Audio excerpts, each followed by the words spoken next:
major aviation upgrade could soon revolutionize air travel as we know it. Tomorrow, Southwest Airlines will change out cockpit software in two-thirds of its fleet. They'll use these new satellite-based navigation systems instead of relying on radio signals from the ground. Well, what does that mean for your next flight? Joining us now, international commercial airline pilot DJ Frost. DJ, good to see you. So what does it mean for the traveler? Hello, Greg. Great to be here. Well, what it really means is it's going to be less time for flights to get to certain areas. It could save fuel, and it could create a smoother transition from cruise altitude all the way down to landing. How do you save time? Well, with these satellite coming down, the satellite for the GPS that they have in the airplanes that they're putting in now, combined with the internal navigation systems and the ground navigation systems, airplanes will be able to stay on a tighter course and will be able to land a lot faster and quicker and flow within the traffic better for air traffic controllers. Now, is it a manual landing or an auto landing? What is it? Well, it all depends on the weather situation. Most pilots actually like to land and fly the airplane, especially in nice weather.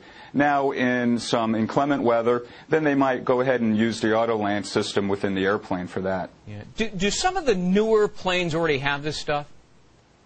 Yes, and in fact, even as far as the late 90s, I was flying Airbuses then and doing what they called RNAV approaches, which were with the satellite system and doing a landing without any ground reference equipment for using a landing, which is like an ILS system, which is the instrument landing system that most airplanes use now.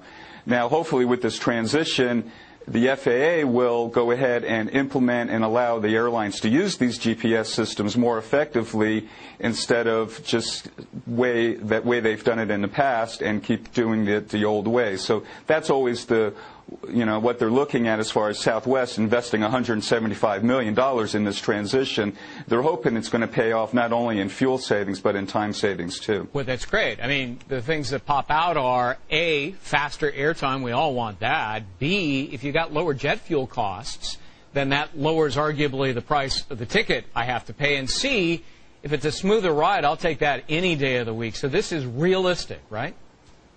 Oh, absolutely. And for people who have stress about flying, most of the time planes will come down, they'll descend, they'll level off, they'll descend and level off.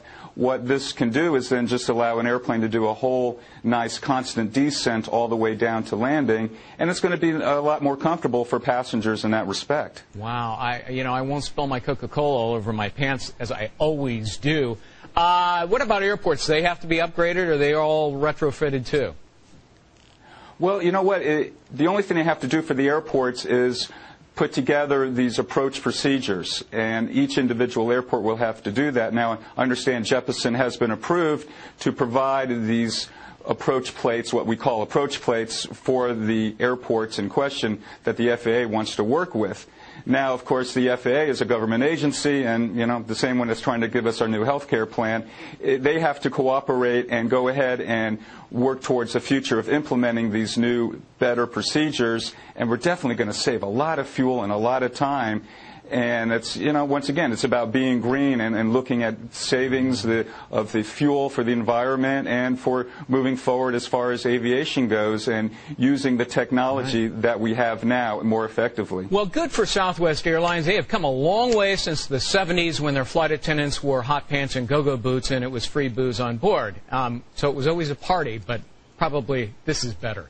DJ Frost. That's right, and we're not talking about Kevin Smith getting kicked off either. So this is good PR for them, definitely. DJ Frost, good to see you. Shane? Thanks, Greg.